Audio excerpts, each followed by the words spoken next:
হে বন্ধুরা, শুভ সকাল, সুপ্রভাত। তো কেমন আছো তোমরা সবাই? তো প্রতিদিনের মতো কাজে যাওয়ার জন্য আজ আমি রেডি হয়ে গেছি। তাড়াতাড়ি বেরিয়ে পড়েছি। বাইরে এসে দেখলাম ওয়েদারটা খুবই খারাপ, মনে হচ্ছে বর্ষা হবে। তো বর্ষা আসার আগেই আমাদের কোম্পানিতে পৌঁছতে হবে। আমাদের যে গাড়িটা আছে সেই গাড়িটা নিয়ে আমরা বেরিয়ে পড়েছি। তো বেরোনোর সঙ্গে সঙ্গে বর্ষা শুরু হয়ে গেছে। আর দেখো সিগন্যালটা দিয়েছিল, তো সিগন্যালটাতে দাঁড়িয়ে আমরা পুরোপুরি ভাবে ভিজে গেছি। এখন তামিলনাড়ুর ওয়েদারটা খুবই খারাপ, আর এখানটাতে বর্ষা শুরু হলে আর থামতেই চায় না।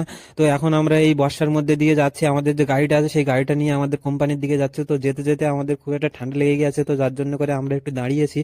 আর যেখানটাতে দাঁড়িয়েছি এখানটাতে একটা চায়ের দোকান আছে, তো এখানটাতে আমরা একটু হালকা চা নাস্তা করে নিয়ে তারপরে আমাদের কোম্পানির দিকে যাবো। এখন এই যে ওয়েদারটা আছে, তো এই ওয়েদারের মধ্যে দিয়ে এখানটাতে কাজ করা খুবই অসুবিধা, কারণ বর্ষার সময় আমরা কোম্পানিতে গিয়ে যে গাড়িগুলো আছে সেই গাড়িগুলোকেও ভালো করে লোড দিতে পারি না।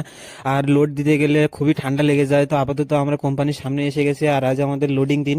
তো লোডিং দিনে কোম্পানির সামনে এসে দেখলাম আপাতত কোনো গাড়ি আসেনি। এখন বর্ষা শুরু হওয়ার জন্য এখন লোডিং গাড়ি খুবই কম আসবে। তো যখন আমাদের লোডিং গাড়ি আসছে তখন কি করে লোড দিই সেটাও দেখাচ্ছি।